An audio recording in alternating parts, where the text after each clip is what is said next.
पश्चिम बंगालमध्ये भाजप तृणमूल काँग्रेसमध्ये चुरस। भाजपची 104 जागांवर आघाडी, तृणमूल काँग्रेसची 101 जागांवर आघाडी, काँग्रेस केवळ 1 जागेवर आघाडीवर।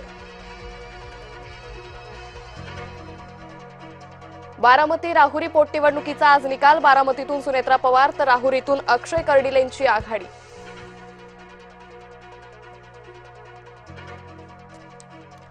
राज्यातील 2 पोटनिवडणुकांसह देशातील 5 राज्यांच्या निवडणुकांचे सर्वात जलद आणि अचूक निकाल पहा फक्त जय महाराष्ट्रवर।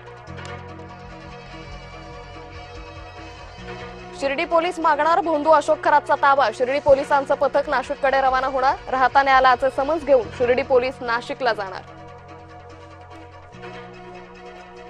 आता मिसिंग लिंकवर वाहनं थांबवणाऱ्यांना दंड। बोगदा संपताच वाहनं थांबवून सेल्फी काढणाऱ्यांना बसणार चाप। महाराष्ट्रात नेमकं चाललंय तरी काय? लैंगिक अत्याचाराची प्रकरणं वाढतीच, बालकही सुरक्षित नाहीत। नसरापूर घटनेचा तपास एसआयटीकडे। एसआयटीमध्ये एकूण 6 जणांचा समावेश, 2 महिला अधिकाऱ्यांचाही समावेश। नसरापूरच्या नराधमाचा कोर्टात संतापजनक दावा। किरकोळ हाणामारीच्या प्रकरणात गोवण्यात आल्याचा दावा। बचावासाठी आरोपी भीमराव कांबळेचा न्यायालयात बचाव।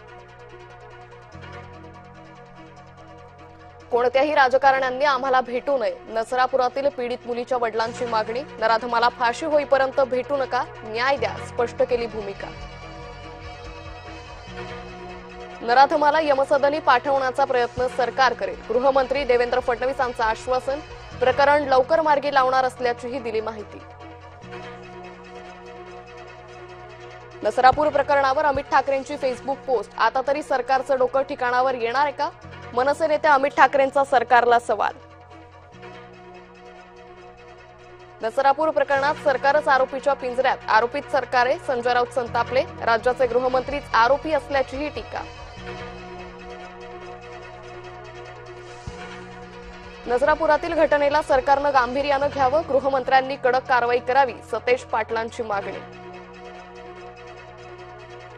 चाकणमध्ये 11 वर्षीय मुलीचा विनयभंग। अरुण गयाप्रसाद मिश्रा असं नराधमाचं नाव। घराच्या कंपाऊंडमध्ये जाऊन अत्याचाराचा प्रयत्न। उद्धव ठाकरेंकडून बाळासाहेबांच्या स्मारकाच्या कामाची पाहणी। बाळासाहेबांच्या स्मारकाची 2ऱ्या टप्प्यातील कामांची पाहणी। शिंदेंना पुन्हा मुख्यमंत्री करेपर्यंत स्वस्थ बसणार नाही। बच्चू कडू यांनी केला निर्धार। ऐऱ्या-गैऱ्या नेत्याला नाही, शिंदेंना स्वीकारलंय कडूंचं विधान। बुधवारपासून 3 दिवस मुंबईकरांना उन्हाचे तीव्र चटके बसणार। मुंबईत अनेक भागात कमाल पारा 37 अंशांवर जाण्याची शक्यता। मंगळवारी मुंबईत 30 तास पाणी। वडाळ्यातील बोगद्याचं काम तसंच नवीन जलवाहिनीच्या कामामुळे पाणी येणार नाही। इराण अमेरिका तणावात, आखाती देशांची मोठी खेळी। आता समुद्राऐवजी जमिनीवरून धावणार जागतिक व्यापार। पाण्याच्या टाकीवर चढून रील बनवणं पडलं महागात। एका मुलाचा मृत्यू, 2 जखमी। दोघांना वाचवण्यात यश। उत्तर प्रदेशच्या सिद्धार्थनगरमधील घटना।